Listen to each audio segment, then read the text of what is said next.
Bah, c'est un de ces débuts d'épisode où j'ai pas besoin de me casser la tête. Raphaël Nadal. Voilà. Voilà! Hey, bon épisode, tout le monde! Non, mais je pense que c'est un passage obligé, surtout en plus que Gascon t'a... Tu fais ça pour me faire plaisir. Non, j'avais autre chose, à vrai dire. OK. Mais c'était plus philosophique, puis tu sais... Des fois, c'est Puis lourd. en même temps... oui, des fois, c'est lourd. Puis en même temps, Nadal, c'était hier, donc... C'est quelque chose, je sais. Bon, évidemment, je l'ai répété souvent. Gas, c'est comment dire... Un grand amoureux. C'est ça, t'es un fédéraire.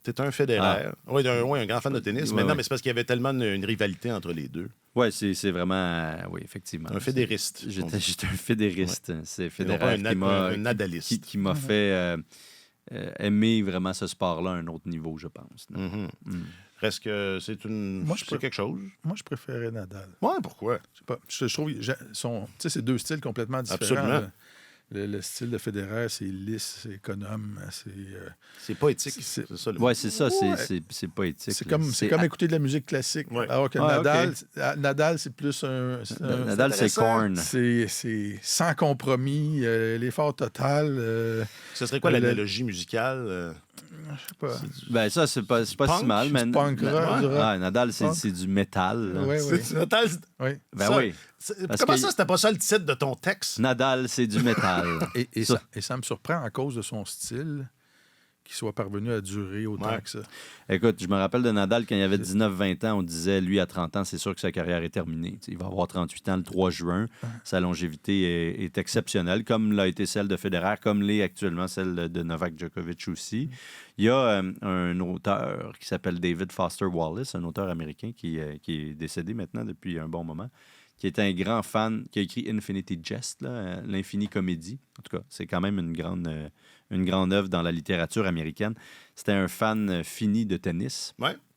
Et il a écrit sur la rivalité Federer-Nadal alors qu'elle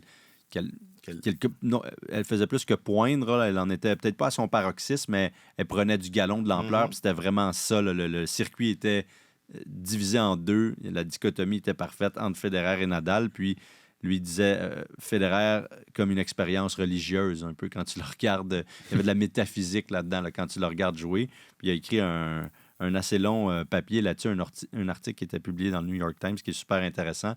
À l'inverse, bon, Nadal, c'est un fédériste. Oui, complètement. Il le couvrait moins de gloire, mais Nadal en était à ses premiers exploits. Mais pour ceux que ça intéresse, c'est vraiment... Répète-nous, redonne-nous. Alors, c'est David Foster Wallace. Je me rappelle plus du nom, du titre exact. Mais si vous faites David Foster Wallace Federer, d'après moi, vous allez tomber dessus. Là. C'était un article du New York Times. Et puis, oui, mais Federer, c'est l'artiste pur. Si tu compares au hockey, ce serait peut-être un genre de Kovalev, par exemple. Là, ou, mec qui aime ça gagner. Ou qui lâche pas. Un genre de Jean Béliveau, pas de Kovalev. Kovalev dans la hiérarchie. C'est parce qu'il n'est pas assez... Il est loin du sommet. Là. Non, on s'entend, mais je faisais juste... Kovalev, c'était un artiste pur. Là, ouais. Il y avait quelque chose de métaphysique dans la façon dont Kovalev joue. C'est ça. Peut-être que la comparaison n'est pas bonne, mais au point de vue de la transcendance. Là. Tu peux identifier deux séquences où est-ce qu'il y a des...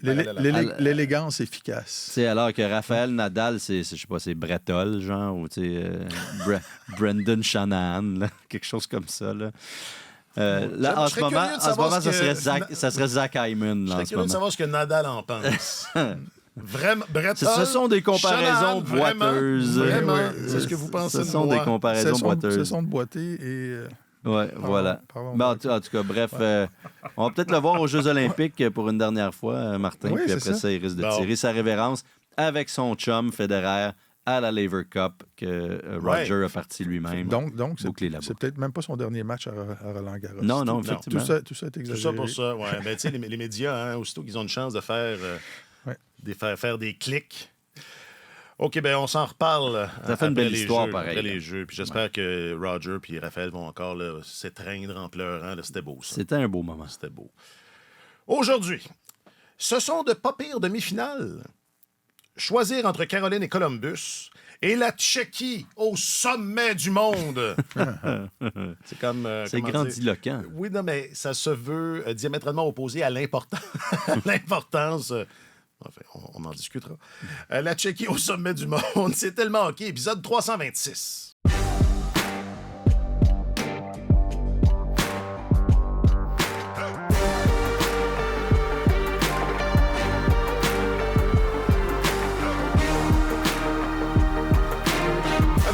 chroniqueur principal au service des sports, Martin Leclerc. Salut Martin. Messieurs, content de vous retrouver encore une fois. Et notre journaliste couteau suisse. Et là, c'est pas une référence à Federer. Aucun lien à ton passé fédériste. Oui. Ça d'ailleurs, enfin, nadaliste, fédériste, il y a quelque chose là. Mm-hmm. Mais c'est dommage que les gars soient à la retraite. Ça aurait été bon il y a 10 ans. J'ai nommé Alexandre Gascon. Salut Alex. Bonjour messieurs. Je m'appelle Alexandre Coupal.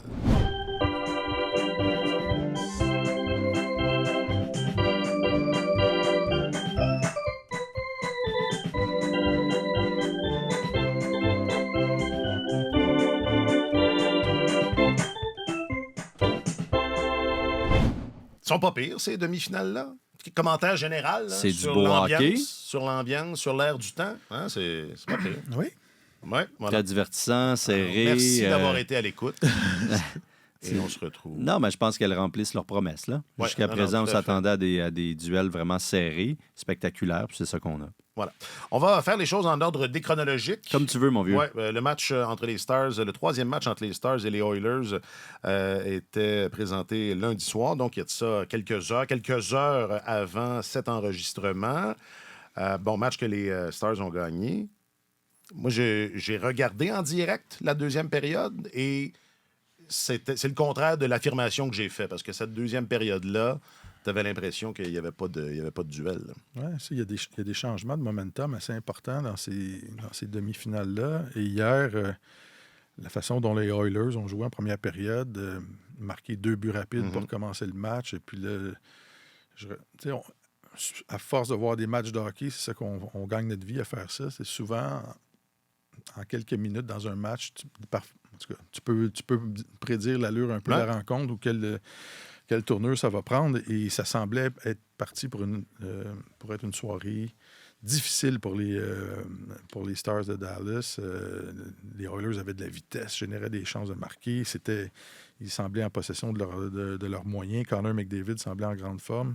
Puis, en deuxième période, c'est comme si... C'est tout le contraire. Tu dis, voyons donc. Écoute, c'est comme si on avait envoyé comment on dit ça? En fait, c'est ça. Le choix d'analogie est plus restreint. Non, moi, je le trouve... Bon. Non, mais c'était comme si on avait envoyé des imitations jouer la deuxième période. Là, c'était complètement renversé comme situation. Et je pense pas avoir vu les Oilers se faire dominer comme ça depuis le début des séries éliminatoires dans une période. Là. Après 13 minutes de jeu, je pense que les tirs étaient 14-1 en faveur de Dallas. Ça s'est terminé, cette période-là, avec 10 chances de marquer pour les Stars. Et ça sortait de partout.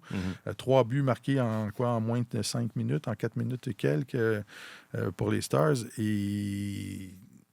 C'était un match important hier. C'était un match pivot dans cette série-là. Alors, c'est ça. J'ai été impressionné par la résilience des Stars, par la capacité de cette équipe-là d'effacer vraiment une première période complètement affreuse et de voir que finalement, les Oilers, s'ils se font attaquer comme il faut, ça peut tomber comme un château de cartes assez vite. Fait que ça a été une période impressionnante. La défense s'est écroulée complètement là, quand ça s'est mis à aller trop vite pour eux. Ils ne savaient plus où donner de la tête. Oui. Puis on se demandait combien de buts les Stars allaient marquer. Là, ils ont eu d'autres chances aussi. 3 buts en 5 minutes. Échappé tout de suite après. L'échappée de Mason Marchment. Et puis, moi, personnellement, je n'avais pas grand-chose à reprocher à Stuart Skinner dans cette période-là. Le premier but de Jason Robertson, c'est une frappe à bout portant de l'enclave. C'est un laser. Le deuxième, encore une fois, il y a 2, 3, 4 retours devant le filet. Puis, bon, c'est souvent ça. C'était difficile aussi on ne peut pas vraiment lui reprocher de ne pas avoir été en mesure d'arrêter le jeu, de mettre la mitaine sur la rondelle. Le troisième, c'est un jeu un peu brisé aussi, un peu chanceux pour les Stars, mais à force d'attaquer comme ça, ça leur a souri. J'avais pas vraiment... J'avais rien contre Skinner là, dans cette deuxième période-là, malgré tout. Mais en troisième période. En troisième, c'était plus hasardeux, mais je peux quand même pas t'en dire que c'est à cause de lui s'ils ont perdu cette rencontre-là. J'ai pas trouvé... Ça fait vraiment mal, cette défaite-là aux Oilers. Je pense plus que si... Ça fait plus mal aux Oilers de perdre le troisième match que ça aurait fait mal aux Stars de le perdre. Ils sont plus souvent habitués de remonter ces situations-là. Ils ont plus d'expérience. C'est l'équipe la plus complète. je me disais, il faut qu'ils continuent à garder le nez devant Edmonton s'ils veulent espérer l'emporter. Je pense que ça va être plus compliqué de revenir maintenant. Mais c'est ça. Ils n'ont pas été capables de freiner l'hémorragie. Puis c'est quand même au point où on en est dans la saison, de voir une débandade pareille défensive. Là, c'était fou là, quand ça s'est mis à rentrer pour les Stars. Il n'y avait plus personne qui tenait son assignation, si je peux dire, son affectation. Tout le monde était attiré par la rondelle comme des mouches par du miel. On surveillait, on se mettait 2 sur Jamie Benn, par exemple, qui a pu passer la rondelle facilement, tout ça. Alors, on aurait dit une jeune équipe là, en manque de repères. Peut-être que Chris Knoblauch aurait eu avantage à prendre un temps d'arrêt après le 2e but ou après le 3e. Ils ont quand même réussi à revenir avant la fin de la 2e pour créer l'égalité. Mais ça a été une démonstration de puissance là, des Stars qui ont pesé sur l'accélérateur à un point tel où personne semblait être en mesure de les suivre. Et on fait encore la démonstration, je pense, qu'ils sont les grands favoris pour remporter la Coupe au moment où on se parle. On faisait des blagues après le premier match parce que les Stars avaient perdu 7 fois de suite le premier match d'une série. Puis on disait, ils sont retournés au vestiaire, puis ils se sont dit, on les a tient, dans les câbles. On les a exactement où on voulait les avoir. Ben, c'est ça. et c'est ça. Ils ont pris l'avance, mais ça a été une démonstration d'échec avant. Assez incroyable que les Stars ont fait hier. Puis ils sont gros, ils sont difficiles à tasser et ils ont beaucoup occupé la proximité du filet de Stuart Skinner aussi. Et ça aussi, les Oilers ont eu de la difficulté avec ça. Alors, si les Stars continuent à jouer de cette façon-là, ça va être difficile pour les Oilers. Cette série-là pourrait être 3-0 facilement. Le premier match s'est réglé en 2e période de prolongation. Il pourrait déjà être au bord du précipice. Alors, c'est ça. C'est une... Mais moi, plus je regarde ça aller, puis moi, depuis le début, je pense que c'est le gardien des Oilers. Avant les séries, je plaçais les Oilers comme favoris pour se rendre en finale de la Coupe Stanley. Après avoir vu l'allure des séries, je pense que la différence est trop grande entre Oettinger et Skinner et qui vont... ça va couler par là à un moment donné. Là. Le bateau va prendre de l'eau par là. Puis la petite zézette... le 4e but. Le 4e but, là, donné de côté, presque de l'arrière du filet hier, ben, ça fait la différence dans le match. Mais je lisais... T'es pas supposé de donner ce genre de but-là. Mais je lisais qu'apparemment que Robot, parce que c'est son surnom... Moi, ça aurait été la Roberts. Ça, ouais, mais en français. Et venant de toi, c'est toujours... c'est toujours là, oui. C'est toujours mieux. Ça vient du tennis, ça, d'ailleurs. Oui, c'est vrai. On sait de quoi qu'on parle, nous deux. C'est entre nous. Même Martin il est largué. Il est largué. Oui. Alors, vous n'êtes pas seul à la maison, dans le confort de vos écouteurs. Alors, Robo, oui. Apparemment que c'est un jeu qui pratique constamment à l'entraînement. J'ai lu ça. C'est très possible. Et je dis ça pas dans pour le reportage du match, on disait « It's a goal scorer's goal ». Pas nécessairement comme si c'était tant c'est ça pas un accident. C'est assurément pas un accident, mais peut-être en voulant... si vous n'avez pas vu la séquence... Blanchir Skinner sur la séquence, là, en disant... C'est tout un jeu de Robertson, peut-être plus que... C'est une façon de le voir. Puis l'autre façon de le voir, c'est de dire « Skinner n'est pas supposé donner ce but-là. » Pas supposé. Mais en même temps, si vous n'avez pas vu la séquence, Robertson est à la gauche du but. C'est un gaucher, puis il ramène la rondelle un peu derrière... il fait pas la ligne, mais il lance sur le fessier de Skinner, qui est un peu pris, là, parce que Skinner joue pour bloquer le 5e... trou, comme ça non, le 5e trou, c'est entre les jambes, mais Skinner est à côté sur son poteau, donc bloque quand même l'angle. Robertson est très près, peut pas lever la rondelle très haut, mais il fait mine de contourner. Il fait une petite feinte, fait mine de « Ah, je vais peut-être contourner le filet ». Et à ce moment-là, Skinner bouge son bras. Il y a une ouverture qui se présente là, entre le bras, le biscuit et le corps. Oui. Puis il lance sur Skinner, sur son corps, et puis bon, ça dévie. Mais c'était à 100% intentionnel et c'était très, très habile. Oui. Mais Skinner n'aurait pas dû le donner. Mais en même temps, c'était pas... T'as dit zézette, je trouve ça trop fort dans ce cadre-là, mais on s'entend qu'un grand gardien, théoriquement, à ce moment-là dans le match, ça fait mal. Ça fait très, très mal, c'est sûr. Mais il y a plusieurs joueurs qui m'impressionnent avec les Stars de Dallas dans cette série-là. Je vais dire Miro Heiskanen, vous allez me dire, t'es pas très, très original. Non, mais quand même impressionnant. Oui. Hier, il s'est trouvé sur la glace pour le but de Zach Hyman, le premier du match. Il faisait 7 matchs d'affilée et plus de 200 minutes de jeu qu'il passait sur la glace sans que l'équipe adverse ait marqué contre lui. Ça, c'est bon. D'aucune manière. Donc, c'est très, très impressionnant. Moi, ça fait longtemps que je dis qu'il devrait gagner le trophée Norris, même s'il empile un peu moins de points que les Hughes et McCarr de ce monde. Mais je pense que le fait qu'il joue dans le sud des États-Unis, dans l'ouest en plus, nuit un peu à sa cause. Il connaît des séries extraordinaires. Mais Jamie Benn, le capitaine de cette équipe-là, est impressionnant, honnêtement. Le frère de Jordy? Le frère de Jordy Benn. Oui, ça me dit. Il connaît d'excellentes séries. Il donne le ton, il donne l'exemple. C'est le capitaine, ça paraît. Son leadership, son ascension, son ascendant. Son ascendant, c'est ce que je voulais dire. Parce qu'il n'est pas en ascension. Non, il n'est plus en ascension. Non. C'est ce que je cherchais comme mot. Merci, proche. les amis. Son ascendant sur sa troupe est évident. C'est lui, d'ailleurs, qui a commencé la deuxième période là, avec une présence de tous les diables. Mais je me rappelle, tu sais, il y en a, je pense qu'à la dernière année de son contrat, je vais vérifier ça en même temps, où il lui reste 1 an de mémoire, puis Seguin, il doit lui en rester 3. Rappelez-vous, il y a comme 5 ans et demi, là. OK, bon, ça fait longtemps. Je fais appel à vos souvenirs. La première année de Tellement Hockey. Ouais, c'est ça. On a commencé à l'automne 2018. Dans notre 6e saison. J'ai vérifié à quand référaient les propos dont je vais vous parler dans un instant. Et c'était à Noël 2018. On en a parlé. Et Jim Lights, le président des Stars de Dallas, avait vertement critiqué ces deux vedettes à l'époque, Tyler Seguin et Jamie Benn. Le propriétaire aussi. Et le propriétaire, Tom Gagliardi, en disant des mots que je ne répéterai pas, mais ils les avaient comme traités là, de bon à rien. Vraiment bon à rien, mais en moins poli que ça. Là, et écoute, j'avais jamais vu une sortie pareille de la part d'un président de l'équipe sur ces deux vedettes. Tyler Seguin avait même pas commencé son nouveau contrat. Il l'avait signé, mais il l'avait pas encore commencé. Jamie Benn en était à sa 2e saison seulement. Et puis, c'est vrai que c'est plus les moteurs offensifs de l'équipe, c'est tout le travail qui a été fait depuis le recrutement. Ils sont devenus des joueurs de complément. Exactement. Je pense à 34 ans, dans le cas de Ben, c'est normal aussi. Là, c'est ça que ça devrait être. Un joueur de complément, mais c'est un rôle important. C'est pas de la figuration. Là. C'est plus le rôle principal, mais c'est pas un rôle secondaire non plus. C'est rôle important. Ça vaut pour Seguin aussi. Les deux, statistiquement, ont de très bonnes séries éliminatoires, mais ça va au-delà de ça. Le Ben, je trouve qu'il semble avoir un impact sur l'énergie, l'enthousiasme, la combativité de son équipe. Je le trouve vraiment excellent. Et puis bon, c'est ça.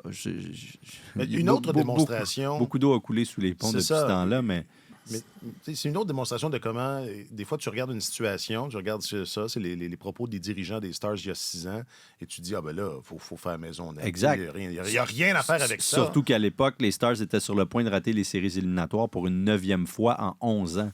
C'était vraiment une séquence difficile. Et puis, comme tu dis, Alex, c'est vrai que les choses peuvent...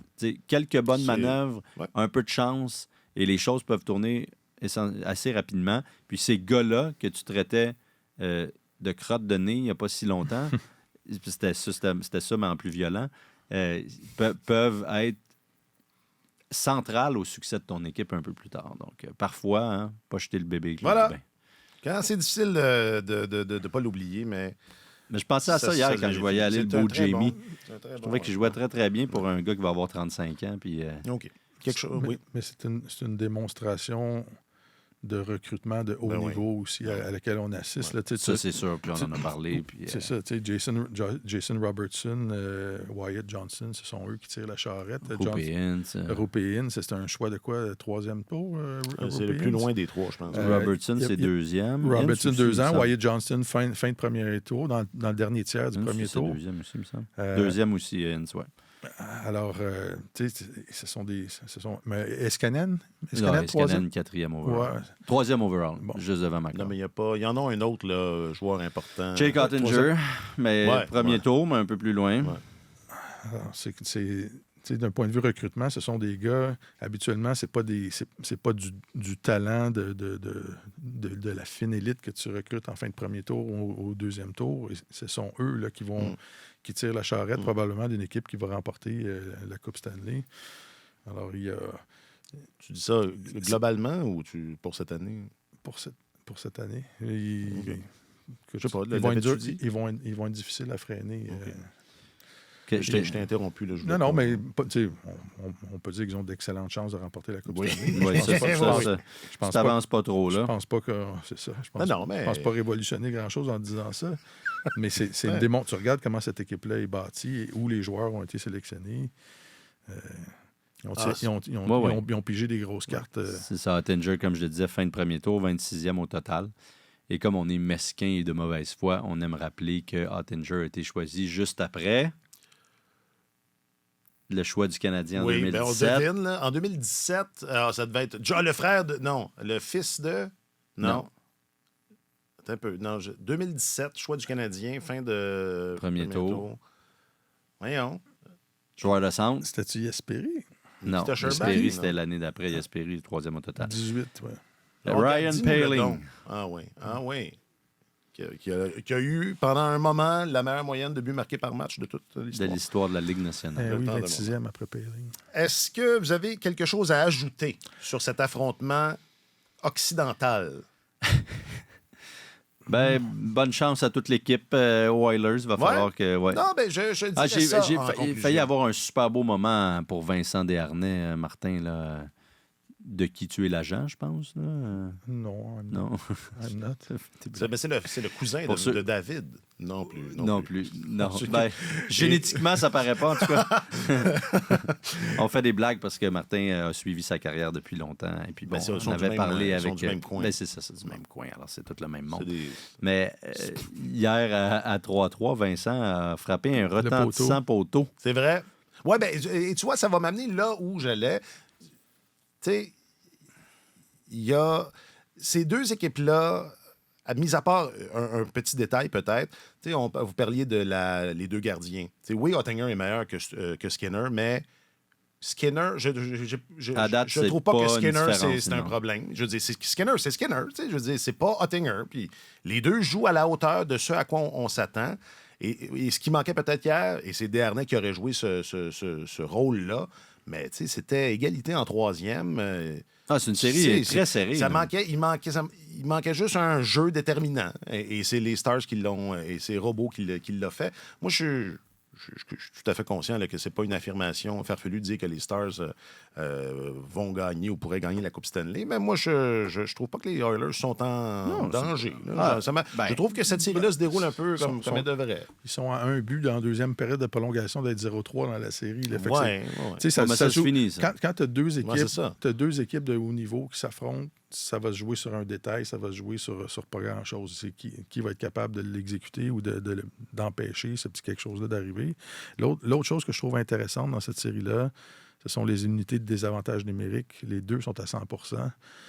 Il y a très peu d'occasions. En demi-finale, les arbitres laissent jouer. Exactement. Ils ont quoi? Les Oilers ont eu 5 avantages numériques en 3 matchs? Je pense que c'est 5, 7, 5 d'un côté ou 7 de l'autre. En tout cas, je pense que les Oilers, oui, c'est ça. C'est 7 défenses fructueuses pour Edmonton, 5 pour Dallas. Et les arbitres ont moins d'hélium dans les bras, il y a moins de pénalités, moins d'occasions de jouer en avantage numérique. Et Dallas fait le travail, empêche ça. Alors, ça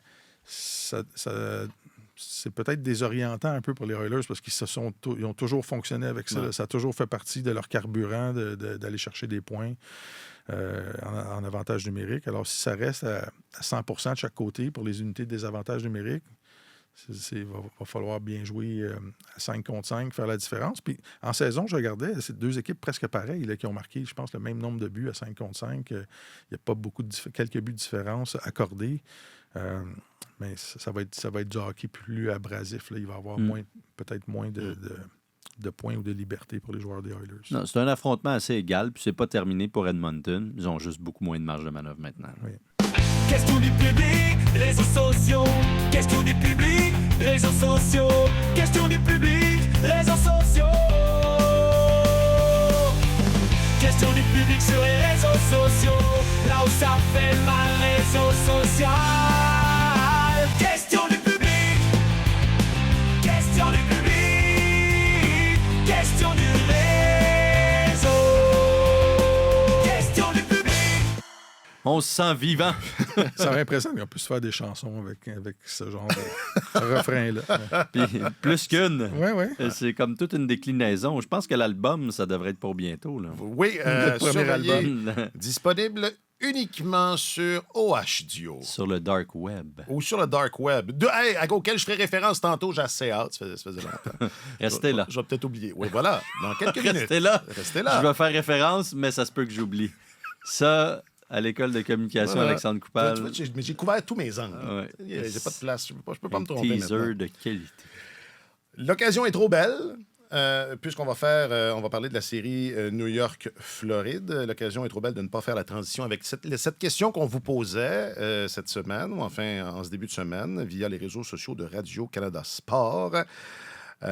On demandait donc à tous ceux et celles qui suivent ces comptes, Alexis Lafrenière deviendra, parce que, en tout cas, ouais, on va entrer dans le vif du sujet, mais quel match, quelle série, mais quel match en plus, ce match numéro 3. Alors, sur Facebook, Ghislain dit « Une légende ». Dave dit encore meilleur. Vous pouvez réagir. Là. Vous n'êtes pas obligé, mais. Ouh. Sylvain, comme ça. Sylvain, toujours sur Facebook, un joueur d'1 point par partie. Ah. Un joueur de premier trio établi. Ça, c'est Dominique. Hi. Stéphane, bravo les Rangers d'avoir été patients. Ici, à Montréal, avec les journalistes, ça, c'est vrai. Avec les journalistes. Puis toutes. Les Ouais. journalistes. Non, c'est bien écrit. Ah. Puis toutes. Ils l'auraient pas laissé devenir, c'est vrai. Ça. Nous autres, on fait ça souvent. On a beaucoup d'impact sur ce que deviennent les joueurs. Oui, oui, oui. Nous autres, ici, On les on laisse l'aurait pas pas laissé. devenir. On l'aurait Non. pas laissé. Comme devenir. Slavkovski. Ouais. Exactement. On l'a échappé, lui. Il est en train de devenir. On a manqué notre coup pour pas qu'il devienne. Mais bon. En tout cas, c'est de même. C'est pas fini. On peut raison. on peut encore On s'acharner. peut encore le saboter. T'as Attache raison. ta tuque, C'est Uraille. c'est pas avec mon attitude qu'on va y arriver, Martin. T'as raison. Martin. Ah, ça, c'est bon. Sur Facebook. Un joueur de l'équipe olympique canadienne en 2026. Hein? Va falloir Ça va peut-être, être dur. je pense. Ben, je sais, mais là, tu veux aller? Je l'ai vu aller. Tu as vu ce Pour but-là? vrai? Les As-tu deux? vu ce but-là? les Les deux. deux. Les deux buts. Oui, je les ai vus. C'était pas des. Non, c'est pas un hasard, là. C'était pas des C'était pas revers. des zézettes. C'était pas des revers de fin de mois, ça là. Non. Puis moi, des buts du revers, déjà, ça me prend par les sentiments. Sur Facebook, toujours, Éric. Une source de rumeurs incessante et de vains espoirs d'un échange vers les Canadiens. Ouais. Ça, c'est c'est- de la prophétie. Maintenant que ça a pas- terminé. maintenant que ça n'a pas marché avec Patrice Bergeron et Chris Letang. On est rendu là. Mais il Bon, paraît bon, qu'Alexis ben, Vincent veut Lecavalier. venir jouer à Ouais, Montréal, il veut par absolument. exemple. Ouais, Il- c'est ça. À la fin de son contrat, il il va ex- faire la grève, je pense. Il exige. Mathieu, il va devenir le meilleur Québécois à jouer dans la LNH de ce moment présent et de son moment présent, dis-je bien. Ouais, c'est très possible. Là. D'après, il n'est pas loin, là, en pas fait, en beaucoup ce de- moment, parce que c'est malheureusement. Je vais uriner contre le vent. Il n'y a pas beaucoup de compétition. Ben, c'est ça, malheureusement, le fleur de l'Élysée a perdu un peu de sa superbe dans la Ligue nationale. là. C'est quoi, Jonathan Marchessault, le meilleur en ce moment? Je pense que oui. Bon, alors Lafrenière, pas si loin. Oui, oui. Ben, moi, et puis, enfin, On avait. Est-ce que je ne sais pas si c'est Alex qui était là ou si c'était L'autre. Marc-Antoine, Ouais. l'autre. On a mieux qu'on l'appelle l'autre, Celui qui n'est pas She Loves. Là, qui est Demko. c'est lui ouais, qui a prédit. Demko, ouais. Ouais, D'ailleurs, Sheila ne gagnera pas le Conn Smythe. Là. Non, mais Enfin, tu sais, je disais que c'est plus difficile pour un premier choix qui arrive dans une équipe où il y a des vétérans établis, des super vedettes. Ouais. Les gens s'attardent beaucoup à la production d'un jeune joueur, puis ils ne regardent pas ou omettent peut-être de regarder comment ce joueur-là est utilisé.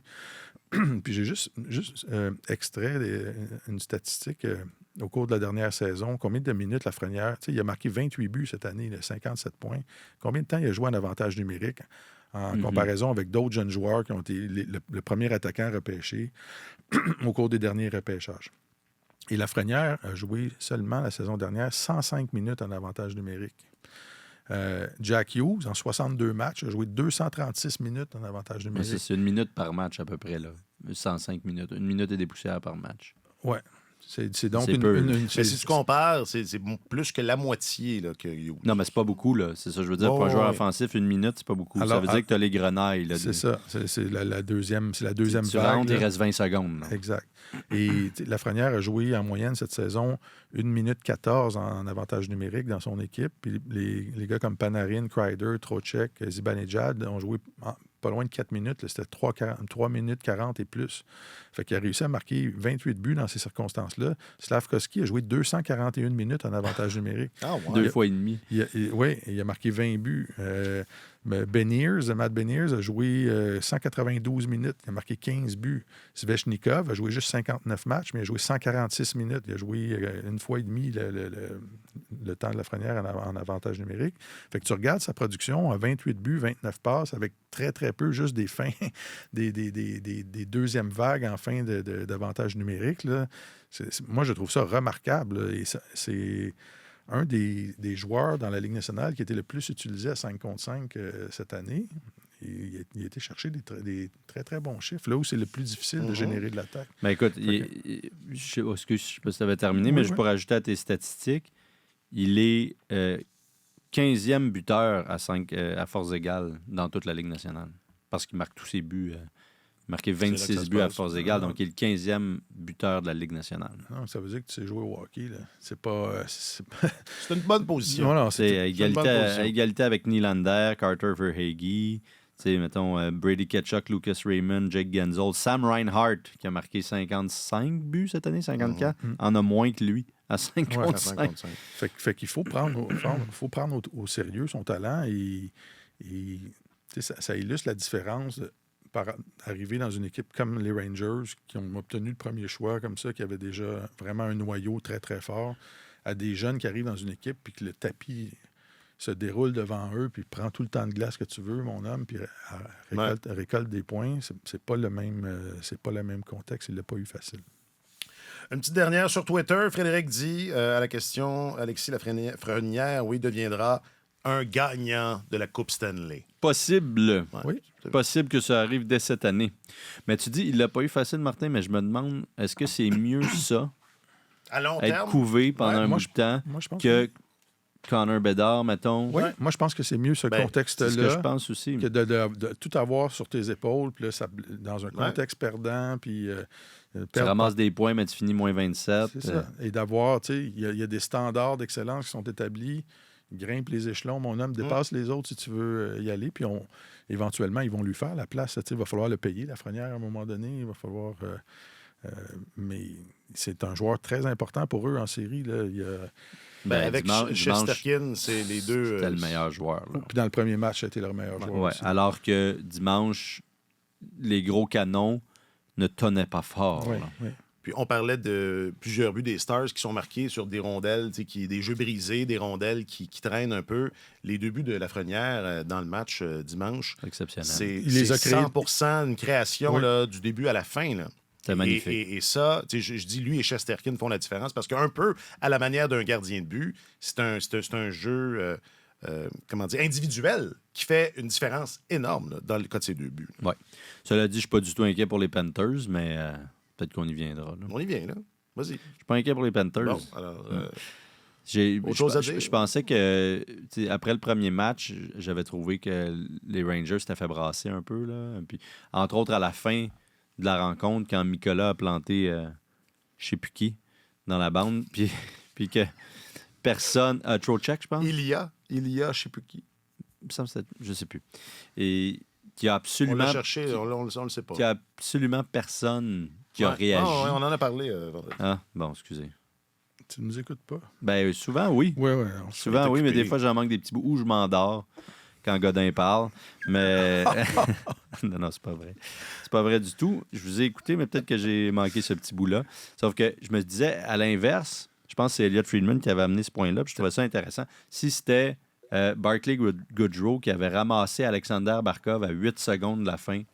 Oui, c'est Barclay Goodrow serait retourné, là, puis hop là, il aurait fallu qu'il se batte. Il y aurait eu plusieurs coéquipiers à sa défense. Ben, c'est ça. Là, alors là, c'était pas le cas. Donc, je me disais, encore un peu de cet aspect-là qu'on avait identifié chez les Rangers il y a longtemps, qu'on croyait avoir réglé et tout.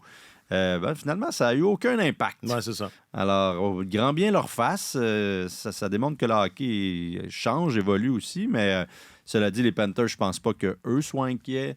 Ils en ont vu d'autres. Sont clairement capables de revenir dans cette série-là. Ils sont bâtis pour veiller tard. Surtout la façon dont ils ont dominé le dernier match. Exact. Puis ils ont remonté. Ils étaient en mauvaise posture, ils sont remontés. Moi, je pensais qu'ils allaient gagner. Là. Donc, ça va être fort intéressant, mais j'espère que les Rangers ne seront pas trop satisfaits d'eux-mêmes ou contents par le résultat parce que ça pourrait aller de l'autre côté aussi. À l'instar de ce que je pense qui est arrivé dans la deuxième période du match Oilers-Stars hier, j'avais l'impression qu'après l'avance de 2-0 puis la façon dont les Oilers avaient dominé la première période, qu'ils s'attendaient à une période beaucoup plus facile que ça. Ouais. Ça, voilà, Ça, il y a un apprentissage là-dedans. Très, très mauvaise idée. Ouais. Oui, tout à fait. Et enfin, un but dans deuxième période de prolongation qu'on peut regarder sans être en plein milieu de la nuit. Ouais. Enfin. Mais tu pour dire que, bien évidemment, que ça aurait pu aller d'un côté comme de l'autre, mais et puisque je suis dans les enfin, moi, ça me réconforte une série où est-ce que c'est le gardien de but qui vole le show. C'est comme ça qu'on gagne les Coupes Stanley. Il y en a qui ne seraient pas d'accord avec toi. Je sais, c'est le petit gars de Montréal qui connaît rien d'autre. Faut que ton gardien te vole quelques matchs durant le parcours éliminatoire. Des soirs où ça va pas, puis là, tu peux t'appuyer sur lui. Shesterkin avait été, à mon sens, un facteur dans le premier match parce qu'il avait accordé 1 ou 2 buts étranges. Et dans le dernier match, il a été bombardé. Ça a été du 60 et pas loin de 72 % de possession de rondelles pour les Panthers. 2 fois plus de chances de marquer. Il a tenu le fort, il a permis d'aller chercher cette victoire-là. Fait qu'il a replacé les compteurs. Et Bobrovsky... Le Bob.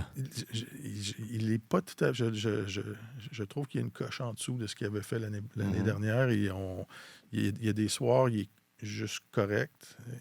Il y a des soirs, il est bon, mais il a été époustouflant dans le premier tour contre le Lightning. Et on dirait que son jeu... a baissé d'une petite coche un peu. Et ils vont avoir besoin de lui, les Panthers, s'ils veulent sortir de cette série-là.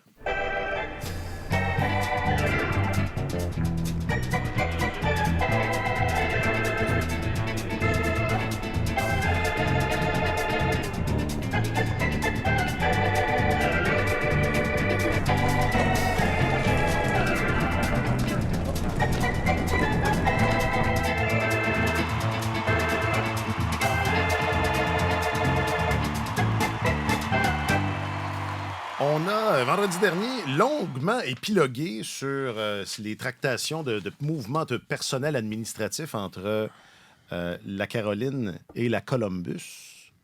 Et on a dû enlever tout ça parce qu'on s'est fait prendre par les annonces quelques heures après qu'on a fini d'enregistrer. Martin, Alex n'était pas là, mais après qu'on a fini d'enregistrer, on s'est fait prendre parce que Waddell Dunn, de son prénom, a officiellement démissionné de son poste de DG et président, si je ne m'abuse, avec les Hurricanes de la Caroline.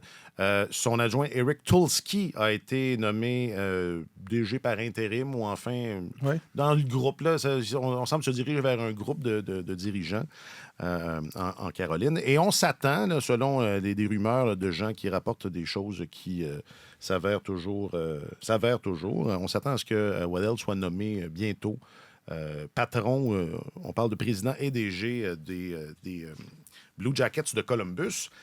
D'abord, ce segment-là, on l'a enlevé, évidemment, parce que c'était un peu... disponible. Et il est maintenant disponible sur le Dark Web. Voilà, tu vois, je l'ai fait. Et en plus de ça, il n'y a rien de ça qui est vrai. Je surfe sur mon vieux matériel. Il faut faire attention à ça. Tout ça pour dire que je veux qu'on revisite cette conversation-là parce que c'était intéressant. Puis Marc-Antoine avait pas mal... calé la shot, hein, Martin? Oui. Il avait justement annoncé qu'il y avait de bonnes chances que ce soit Tulski qui s'amène. Cela dit, et on l'a tout enlevé, mais tu as amené un bon point, Martin, et je veux que tu le ramènes, à savoir que faut être au-dessus de ses affaires pour se priver, j'en mets un peu, là, mais se priver d'un dirigeant de la trempe de Waddell. Ce que les Hurricanes semblent, c'est la décision qu'ils ont prise, finalement. M. Dundon, le propriétaire des Hurricanes, ne semble pas valoriser beaucoup le talent ou l'instinct des dirigeants hockey. Et il a été à couteau tiré, je pense que c'était en 2019 aussi, avec Don Waddell. Ça avait traîné les renégociations de contrats, puis... le discours, en tout cas, ce qui était ressorti dans les médias à l'époque, c'est qu'il disait à Waddell, mais non, on n'a pas besoin de signer un contrat. Travaille pour moi, puis si un jour ça fait pas, on met fin à ça avec une poignée de main, puis ça marche plus. Et Waddell disait, non, dans la Ligue nationale, on signe des contrats, tu vois. Et quand M. Dundon est arrivé au poste quand il avait propriétaire. De propriétaire. Il était nommé. Quand il avait acheté l'équipe... avait fait des entrevues pour embaucher un nouveau directeur général et les candidats de la Ligue nationale qui allaient le rencontrer se sont rendus compte qu'on offrait des salaires absolument ridicules par rapport aux standards de la Ligue. Là. Et il y a des candidats très valables qui s'étaient tout simplement retirés de la course, là, qui avaient dit non, laisse faire, je vais garder mon poste d'adjoint dans mon organisation, je n'irai pas faire rire de moi dans vos entrevues. Alors, Waddell, donc, depuis 2018, est directeur général des Hurricanes. C'est la 5e équipe qui a disputé le plus de matchs en séries éliminatoires dans la Ligue nationale. Alors, tu es dans le top 5 de la Ligue en matchs disputés en série, c'est pas mauvais. Et le troisième plus haut total de victoires, 278 victoires par les Hurricanes en saison régulière. Alors, il a fait des bonnes choses. Et c'est très, très rare que tu vas voir un dirigeant d'équipe qui connaît du succès comme ça, qui est dans la fine élite de la Ligue nationale, et dont le propriétaire va dire, bon, écoute, ça te tente d'aller passer des entrevues ailleurs, vas-y. Et ça, c'est un jeu dangereux parce que c'est arrivé dans le passé, tu sais, la culture d'une organisation, ça commence au sommet. Peut-être que le propriétaire pense qu'il incarne ça, mais la connaissance du milieu et les transactions judicieuses. Les contacts, et le réseau. Et ça s'effrite quand tu changes de directeur général. Souvent, celui qui arrive après amène sa gang avec lui. Tu sais, puis il y en a qui partent, puis ça change la dynamique dans l'organisation, puis ça peut tourner assez rapidement, ce genre de choses. Alors, je m'étonnais de ça. Et, par exemple, le fait de voir, fort possiblement, Don Waddell arriver à Columbus, je trouve que c'est une excellente nouvelle. Cette organisation-là était un peu perdue.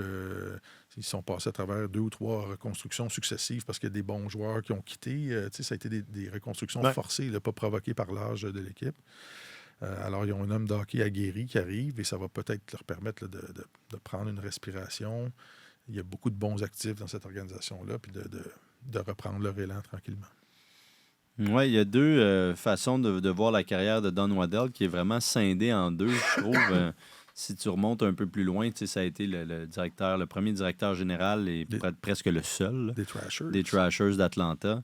Et ça n'a pas été une histoire à succès là, sur la glace. Ça a été parsemé de très mauvais échanges, de très mauvaises décisions, d'un instinct qui semblait parfois déficient. Là. Donc, ça n'a pas été un beau parcours du tout. Puis il était là longtemps. Il a été là une 12aine d'années. Moi, à l'époque, quand les Hurricanes l'avaient repêché, j'étais vraiment surpris parce que son pedigree n'était pas reluisant du tout. Il a redoré son blason de beaucoup avec les Hurricanes, comme Martin vient de le démontrer. Mais on peut aussi voir ça comme étant, on sait ce qu'on a entre les mains, une très bonne équipe capable de participer aux séries, mais avec laquelle il n'aura jamais été capable d'aller plus loin parce qu'il n'aura pas su faire les ajustements ou les petites modifications chirurgicales là, dont ce groupe-là avait besoin pour passer à l'étape supérieure. Mais c'est clair que son passé récent est prolifique. Alors, s'il continue sur cette lancée-là avec Columbus, ce sera une bonne nouvelle. C'est peut-être un peu comme ce que Marc-Antoine disait dans le dernier balado quand il parlait des entraîneurs là, qui étaient plus performants à leur deuxième... Oui, c'est exactement ça que je pensais en t'écoutant. À leur deuxième présence derrière un banc. Ben, là, Waddell a été vraiment, vraiment, vraiment plus efficace dans son deuxième séjour comme directeur général. On verra par la suite pour le troisième. Mais sinon, je suis curieux aussi de voir qu'est-ce que Eric Tulsky va faire, à quel point il va avoir les mains sur le volant ou pas, mais il est très impliqué dans les décisions depuis longtemps. Lui, c'est à la base un analyste, là, si on veut, un whiz kid, un gars brillant qui était surtout versé dans les... Qu'est-ce qu'il y a? Non, parce qu'on l'avait... Dans l'épisode, dans ce qu'on a enlevé de l'épisode... c'est ça. Dans le segment Dark Web, on a parlé de ça. Oui, le dernier qui avait cette réputation-là, c'était... Kyle? Non, toi, tu remontais à John Chayka. Oui, c'est ça, exactement. Ouais. Ben, Carl Dubas aussi, quand même. Ouais. Avait cette réputation-là aussi. Puis... Avec les succès qu'on connaît. Ben, c'est quand même un certain succès, là. Oui, quoi ça? Carl Dubas? Ouais. Ben, il y a quand même un certain succès dans la Ligue nationale, là, jusqu'à présent. Dans quel sens? Ben là... Mais quoi? Ben là, c'est pas un mauvais gestionnaire. Il gagne une ronde de série. Donne-y du temps, il n'y a même pas 40 ans. Regarde, c'est ça qui me dérange. Quand il aura fini, c'est ça. Plus jeune que moi. C'est que ça te fait réaliser que t'as pas fait grand-chose jusqu'à date. Hein? Non. C'est ça. Mais on pourrait en débattre, mais c'est quand même, c'est pas le chaos, la catastrophe de Non, Chaika. non, mais c'est pas. Non, c'est parce que ces gars-là, puis comment il s'appelle Mais on le gars verra. des Coyotes? Chaika. Chaika, là, je veux dire, ça a été. Lui, ça a été un c'est fiasco. un fiasco. Puis je Mais m'excuse, c'est parce- Dubus, C'est parce que tu disais, on n'est pas rendu, tu disais là. que Waddell n'avait pas fait les ajustements. Ils ont joué pas mal plus de matchs de séries que les Maple Leafs. Là. Oui, mais Mais- Waddell, l'âge qu'il a, beaucoup, beaucoup plus d'expérience. Puis oui, il a bâti une bonne équipe qui était en partie déjà très bonne quand il a pris les commandes là, en 2018. Ce que je dis, c'est qu'il a été performant. Il a été prolifique, je l'ai dit. Il n'a pas trouvé la façon de faire passer à l'autre étape qui aurait été un championnat parce qu'ils sont tout prêts. Mais c'est sûr que ce qu'il a fait récemment, c'est encourageant puis il est capable de poursuivre sur cette lancée-là avec Columbus, tant mieux. Mais tu regardes son passé à Atlanta, puis c'était un des pires de la Ligue nationale. Là. Il a fait des transactions épouvantables. Un exemple. Ben, Je sais pas ce que tu dis je ça, ne rappelle je sais plus pas, juste ok. comme ça, là, mais à l'époque, là, je me rappelle quand Je il avait suis été vague, nommé moi. avec les Hurricanes, Ouais. il disait aïe, aïe, ça n'a vraiment pas été reluisant. Donc, il n'y avait pas un bon CV, il était capable de le redorer. On verra. Pour Dubus, jusqu'à présent, il parvenait mieux que Treliving à trouver ce qu'il fallait pour rendre son équipe plus Ouais. performante, là. Tourner autour de les 4 gros, malheureusement, là, qui lui liaient les mains un peu. Mais c'était pas ça le point. Ce que je veux dire, c'est que Tulski, moi, ça m'intéresse toujours. Ça m'intrigue toujours, moi, quand ces gars-là Moi, ça me dérange. quand ces gars-là prennent les rênes d'une équipe. J'ai toujours hâte de voir Ces qu'est-ce qu'ils vont gars-là. faire. Apparemment que Tulski était très, très, Ouais. très impliqué dans toutes les décisions qui se prenaient. Là. Avec Waddell, il travaillait vraiment main dans la main. Donc, c'est pas comme si... Puis ça fait plusieurs années qu'il est là. Je pense qu'il a pu apprendre quand même pas si mal les rouages du métier. S'il est si bon, je comprends pas pourquoi ils l'ont nommé juste par intérim. Tu sais, t'as un Mais il y a un drôle très- de propriétaire là-bas aussi. Ouais, faut c'est dire, ça, là. c'est ça. C'est comme dire on va. Quand je disais qu'il n'y avait pas beaucoup de respect Mais il n'y pour a pas les. de contrat. Puis il y a, Non, il y a peut-être une possibilité dont on n'a pas parlé aussi, mais Tulski a été courtisé là, beaucoup par d'autres équipes par le passé et les Hurricanes, c'était toujours non. Tu sais. Mais à un certain moment, tu ne peux pas bloquer là, l'avancement Exact. d'une personne. Et il y a peut-être un peu de ça. Là. On voulait le garder. Don a l'âge qu'il Avec a, l'opportunité a fait d'aller du ailleurs, travail, ouais. a fait du bon travail, pouvait aller ailleurs. Peut-être que ça a arrangé un peu tout le monde. Tu sais. Comme Vegas, quand George McPhee a été promu VP et puis qu'ils ont pu garder Kelly McCrimmon, c'est parce que c'était son adjoint, puis ça cognait pas mal à la porte là, pour savoir s'il était disponible. Donc, parfois, il y a un peu ces aménagements-là qui sont faits. Mais intriguant. Il y a des gens du hockey qui m'ont envoyé la nouvelle là, quand Tulski, avec une genre de face de ouais, on verra bien. Hein? Et des gens comme toi, là, Ouais. des sceptiques Voilà, des sceptiques. de la vieille école. C'est ça. Waddell est directeur général d'équipe professionnelle depuis 1988. Il a commencé dans la Ligue internationale, qui était un peu comme la Ligue américaine à l'époque. Là. Il y avait ces deux ligues mineures-là. Ça fait quand même beaucoup de vécu à promener des joueurs de hockey et à signer des contrats. Ça va être intéressant Ben oui. de voir ce qui va se passer, autant en Caroline Ouais. qu'à Columbus. Parce qu'à Columbus, il y a plein de dossiers. Pascal Vincent, Oui. Patrick Laine. Qu'est-ce qu'ils vont faire avec Laine? C'est super intéressant. Puis à l'opposé, tu disais, la situation peut tourner ou ça peut dégénérer rapidement. Tu sais, en plus de ce changement-là dans le palier administratif des Hurricanes, c'est un gros été. Il y a plein de joueurs qui sont sans contrat. Tu sais, Martin Necas, on entend ces noms-là, évidemment. Mais ça laisse pas beaucoup de temps de nommer un gars à Ouais. 3-4 semaines du repêchage comme directeur général. Là. C'est la période la plus importante.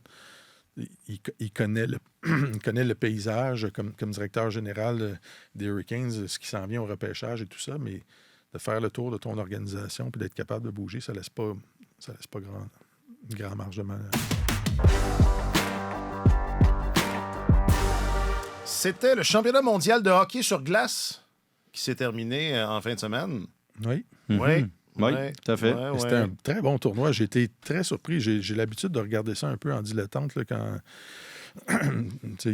on est en pleine série éliminatoire de la Ligue nationale. Alors, habituellement, on porte À chaque fois. une attention un peu négligée à Absolument. ce tournoi-là. Mais j'ai été vraiment impressionné par la qualité du tournoi cette année, la qualité des équipes et ma réflexion. J'ai pas analysé précisément les alignements de tous les pays, mais j'ai l'impression qu'il y a beaucoup de joueurs, de très bons joueurs de la Ligue nationale commencent à ressentir la fièvre olympique et qui ont levé la main cette année Mm-hmm. pour voir un peu de ouais. hockey international, pour rappeler à leur équipe nationale qu'ils sont là et pour commencer à bâtir quelque chose avec leur équipe nationale. Tu disais avant qu'on enregistre, Alex, que c'est ça, de mémoire, des joueurs dont l'équipe est éliminée en deuxième ronde, Ouais, qui prennent l'avion pour aller au mondial. c'est plus rare qu'on voit On ça. n'a pas vu ça souvent. Ouais. Non, généralement, les gars qui vont perdre au premier tour, il y en a un certain nombre qui vont rejoindre leur équipe nationale, mais c'est parce qu'il est rendu après le deuxième tour, tu es tout près de la ronde des médailles là, ou du début des matchs à élimination directe. Alors, souvent, les gars sont rendus au mois de mai déjà. Puis ils disent, regarde, mais c'est sûr que quand c'est en Europe, puis on pense au Tchèque, ça se joue à Prague. ouais, Tu sais, ouais, il y a cet élément-là aussi. Là, David Pasternak puis Martin Necas sont rentrés à la maison. Là. Donc, Ils ont bien fait. Ça a sûrement... Ça a dit, tant qu'à rentrer, on va continuer à jouer un peu. Là. Ça a sûrement eu un impact aussi, mais ouais, je suis sûr qu'il y a de cet engouement-là et de cet échéancier qui se rapproche très rapidement aussi. Là. On voit là, ce qui pointe à l'horizon. Puis, tu sais, la Ligue nationale tente d'établir un calendrier international précis et prévisible depuis longtemps. Puis là, on semble commencer à s'en approcher. Puis quand je parle de ça, je parle d'alternance entre Coupe du Monde et Jeux olympiques. Là, il y a la Formule 4 Nations pour l'instant parce qu'évidemment, les Russes sont exclus de ces compétitions internationales-là et tout. Ça risque d'évoluer avec le temps, on peut le penser, qu'il y a d'autres équipes qui vont se joindre à ça, mais c'est le souhait de Bettman principalement, et de l'IHF, de la Fédération internationale, jusqu'à un certain point, d'établir un calendrier prévisible du hockey international. On s'y dirige. Là. En fait, la Ligue nationale veut monétiser le hockey international. Ils veulent faire de l'argent avec. Ils veulent faire une passe avec ça. Il y a eu la fameuse Coupe du Monde présentée à Toronto il y a quelques années qui ressemblait juste à ça, une opération, dire on va faire ça à Toronto, puis on va profiter Ça n'avait pas marché tant que ça. Non, ça n'avait pas été un grand succès. Et ils ont été surpris, les dirigeants de la Ligue nationale, d'arriver parce que là, ils tiennent à faire ça, leur Coupe du Monde, à tous les 4 ans, 2 ans après les Jeux olympiques. Et quand ils se sont assis avec les fédérations européennes, eux autres pensaient qu'ils allaient se faire dérouler le tapis rouge, puis que tout le monde allait interrompre son calendrier de saison régulière pour dire « Ah, vous voulez faire une Coupe du Monde, allez-y », et que la Ligue nationale allait empocher, tu sais, juste payer les dépenses, puis empocher tous les profits de ça. Et il y a des clubs européens, c'est devenu des entreprises rentables, là, c'est des vrais clubs professionnels. Alors, quand ils se sont assis, puis on dit, oui, mais qu'est-ce qui est pour nous là-dedans? C'est quoi notre pourcentage à nous? Et comment on va... Les gens de la Ligue nationale ont un petit effet, un petit mouvement de recul. Ouais. On pensait que c'est juste pour nous, l'argent. Un pourcentage. Alors, c'est ça. J'ai hâte de voir la suite et j'ai hâte de voir si cette Coupe du Monde-là va susciter de l'engouement parce que la Coupe du Monde va continuer, le championnat mondial va continuer d'exister quand même là, de la Fédération internationale. Mais je suis certain que partout à travers le monde, les joueurs commencent à ressentir qu'en 2026, il y a des Jeux olympiques, que ça commence pour vrai et qu'il faut... si tu veux gagner une médaille, ça se prépare d'avance. Il faut commencer à joindre les rangs de l'équipe nationale et de participer à ça. Cela dit, une finale, et là je vais être condescendant à l'excès, une finale Tchéquie-Suisse, qu'est-ce que ça veut dire? C'est quoi ça? Hein? Ben, de ce côté-ci de l'Atlantique. Oui, mais là... Des Atlantiques. Dans tes notes, Martin, tu as écrit, il y a plus de joueurs au Québec que dans ces deux pays-là ensemble. Oui. Mais là... Pas se poser être en finale. Ça veut dire que le Québec aurait pu gagner le championnat du monde. Que si on avait notre pays... Non. Non, mais le patinage, oui. C'était mieux mené. Au foot, si ma mémoire est bonne, le pays de Galles et l'Écosse peuvent participer aux qualifications de la Coupe du Monde. Ils ont un droit d'ancienneté, là, de pays fondateur du foot, et ils ont le droit de participer aux compétitions internationales. Et le Québec est l'endroit où le hockey a été inventé, et pourquoi pas. Pas aux Jeux olympiques. Tout le monde est réuni sous les couleurs de la Grande-Bretagne aux Jeux olympiques, mais pourquoi pas? C'est pas fou de dire ça. Si notre hockey était structuré, je reviens toujours avec ces chiffres-là sur le nombre de participants qui jouent au hockey dans les pays européens pour souligner à quel point on n'est pas on n'est pas supposé avoir juste un joueur ou deux qui participent aux compétitions internationales. On pourrait en avoir plus que ça. Bon, puisqu'on est dans la parenthèse, moi j'ajouterais, mais mettons dans un contexte de Coupe du Monde, parce que comme tu le dis, à la Coupe du Monde à Toronto, là, la Mickey Mouse, il n'y avait pas genre, une équipe des moins de 23 ans, une équipe de ci pis de ça. Ben, l'équipe Europe. Pas une équipe de... une équipe de Québécois. Une équipe de Keb. Enfin, c'est ça. Ouais. Donc, mais fin de la parenthèse. C'est ça, mais pour reprendre, c'est ça la conversation. 27 000 joueurs de hockey en Tchéquie, 32 000 en Suisse. C'est admirable qu'ils se retrouvent en finale du championnat mondial. Et j'ai regardé les matchs Canada-Suisse et honnêtement, les Suisses avaient une très bonne formation. Là. Mais dans ton texte, je pense que le gars, il disait à l'époque, notre plan de match, il s'appelait Dominique Hachek. Oui. Mais tu sais, quand les Tchèques ont connu du succès au niveau international au tournant du millénaire, là, fin des années 90 puis début des années 2000, ils avaient beaucoup plus de joueurs d'impact. Là, ça recommence, là, mais beaucoup plus de joueurs d'impact, de grandes vedettes que ce qu'on a aujourd'hui. Là, oui, ils ont connu un creux de vague assez important. Ils n'ont pas plus de joueurs sélectionnés au repêchage qu'avant, mais le talent semble plus relevé. Et ils ont tenté de faire comme les Suédois puis les Finlandais, là, de se réunir et de dire on va changer la façon dont on développe les jeunes, puis on va mettre l'accent plus ça a pas marché. Sur le développement des habiletés et tout ça. Puis l'aiguille n'a pas bougé au niveau du repêchage de la Ligue nationale. Alors ils se sont dit, si on veut avoir plus de succès sur la scène internationale, on va juste essayer d'avoir plus de cohésion. On va diriger toutes nos équipes nationales de la même façon. Il va y avoir une façon tchèque de jouer au hockey. Un peu comme le Hockey Canada enseigne le Canadian Way aux joueurs qui vont aux équipes U17 et tout ça. Et ça leur réussit. Là, ils ont été 10 ans sans monter sur les podiums, tant au mondial junior qu'au mondial senior. Et au cours des dernières années, ils ont une médaille d'or, une médaille de bronze au mondial senior, puis une médaille d'argent, une médaille de bronze au mondial junior. Alors, je trouvais ça intéressant de voir que ces pays-là qui n'ont pas beaucoup de moyens, pas beaucoup de joueurs, cherchent toujours quand même à trouver une façon de monter les échelons, puis les Tchèques ont réussi à le faire. Ils avaient gagné 2 médailles d'or au mondial junior de mémoire, là, je pense au début des années 2000. Ouais. Puis après ça, ils avaient disparu de la carte complètement. Mais tu sais, quand je parlais de vedettes à cette époque-là, évidemment, il y a guerre, mais Patrick Elias, Milan Heduk, Vaclav Prospal, Bobby Olick, Peter Sikora, Peter Nedved, Martin Straka, Robert Lang, Roman Amerlik. C'était pas mal toute la même... c'est solide, là. C'était pas mal toute la même génération. Ça, là, Martin Havlat, il y avait d'excellents joueurs là-dedans. C'est drôle de voir que le pays voisin, la Slovaquie, vit une renaissance aussi en même temps. Oui, c'est vrai. C'est sûrement que l'un nourrit l'autre aussi. Oui. On imagine. Oui. Bravo à la Tchéquie. Puis, ils doivent se dire, en tout cas, vous ne vouliez pas nous inviter à votre tournoi des 4 nations? Ben c'est ça. On n'ira pas.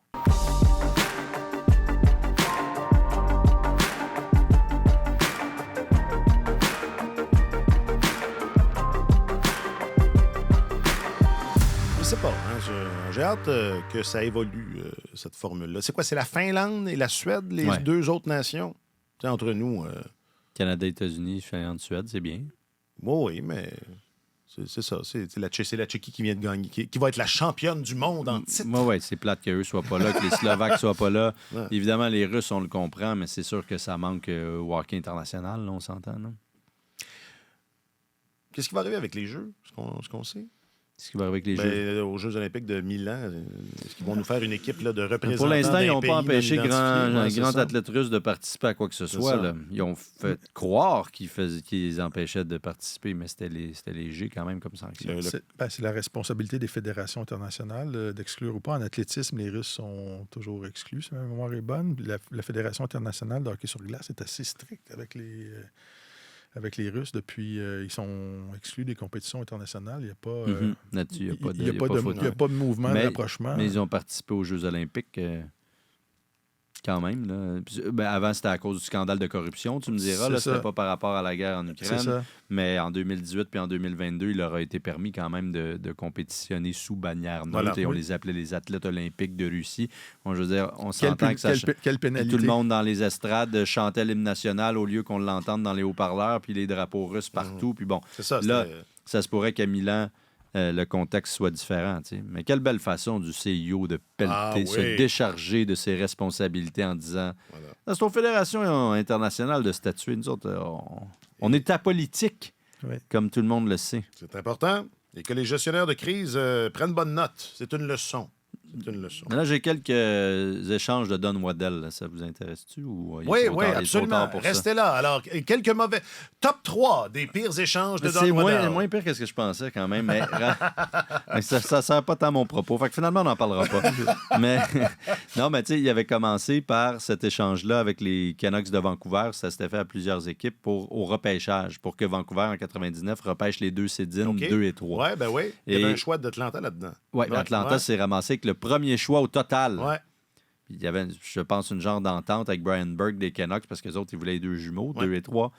Mais là, ils ont pris Patrick Stéphane au premier choix au total. Donc là, ça c'était son premier repêchage. Deuxième. Fait que ça partait bien mal. Mais après ça, c'est le premier repêchage de son recruteur en chef. Oui, mais on s'entend que quand tu as le premier choix au total, Martin, tout le monde l'a dit. Que tu fais une transaction pour grimper. Exact. Le directeur général avait certainement son mot à dire là-dedans. Il avait très probablement son gars en tête. Quand il a échangé Kovalchuk au Devils, ça a été un fiasco aussi. Là. Patrice Cormier, Johnny Oduya et Niklas Bergfors. C'était pas très fort. L'échange de Pascal Dupuis et Marianne Ossa aussi, ça a été un fiasco. Là. Contre Eric Christensen, Angelo Esposito, Colby Armstrong. Et un choix de premier tour qui est devenu Dalton Léveillé, 29e au total, pour Pascal Dupuis et Marianne Ossa. Ils ont failli gagner la Coupe cette année-là, les Pingouins. Ils l'ont gagné l'année d'après et Pascal Dupuis a été un des alliés préférés de Sidney Crosby pendant plusieurs années. Donc, il y a plusieurs de ces... Kari Lehtonen aussi, contre personne. Il y a plusieurs tâches à son dossier. Mais, et c'est peut-être là qu'il s'est passé quelque chose avec Don Waddell, vers la fin de son mandat, commençait à être efficace et ça a rebondi après quand il était avec les Hurricanes. Il a jeté un peu les bases, malgré lui, des succès des Jets de Winnipeg en échangeant Joey Crabb, Jérémy Morin, Marty Reisner, un choix de premier, un choix de deuxième, contre des joueurs moins importants, mais Dustin Byfuglien. Ah oui. Dustin Byfuglien, mais c'est Big encore Buff. Les Trashers, Big Buff, qui est devenu donc un pilier avec les Jets de Winnipeg. Et il a fait sensiblement la même chose en se débarrassant de Rich Peverley, mis la main sur Blake Wheeler, qui est devenu le capitaine et un des meilleurs pointeurs des Jets de Winnipeg. Donc, juste avant de partir, là, il est allé chercher deux piliers de ce que les Winnipeg a pu bâtir après. Donc, on va lui donner ça. Oui. Donc, cet épisode sera coiffé du titre « Hommage à Don Waddell et à la Tchéquie ». Et vous allez voir des clics, là. On va en vendre. Ça va être incroyable. Si on était payé en clics, là, il faudrait se trouver un deuxième emploi. Il faudrait se trouver un emploi d'appoint. Martin Leclerc, tu es notre journaliste? Non. Ben, moi, non. Je suis quand même un journaliste. C'est ça, mais c'est comme c'est comme dans l'armée. Là. C'est un supra-journaliste. C'est un supra-journaliste. C'est comme un colonel. Tu es notre lieutenant-colonel. Tu es le lieutenant-colonel au service des sports de Radio-Canada. Merci. Merci, Martin. Ça a été un plaisir, messieurs. Toi, Alexandre, qu'est-ce que tu es? Le pauvre fantassin. Lieutenant. Je connais pas mes grades. Lieutenant, c'est mieux que sergent? Oui, sergent, je pense que c'est le premier officier, le premier titre d'officier que tu peux avoir. Donc, tu es le lieutenant. Puis comme sergent-colonel, c'est un petit peu mieux que sergent. Okay. Et le lieutenant, je pense que c'est encore mieux. Donc, au service des sports de Radio-Canada. Je pensais que c'était genre l'amuseur public de la troupe militaire le dimanche après-midi. Non, le gars qui joue du drum, hein? Ça, c'est moi. Qui traîne la patte en arrière, ça c'est moi. Merci, Alex. C'était bien le fun. Oui, c'était pas pire. Un grand merci à Jacques-Alexis Bernardin à la réalisation de cet épisode. Je m'appelle Alexandre Coupal. Passez une bonne semaine. Sur tous les terrains et sur tous vos appareils, Radio-Canada Sport.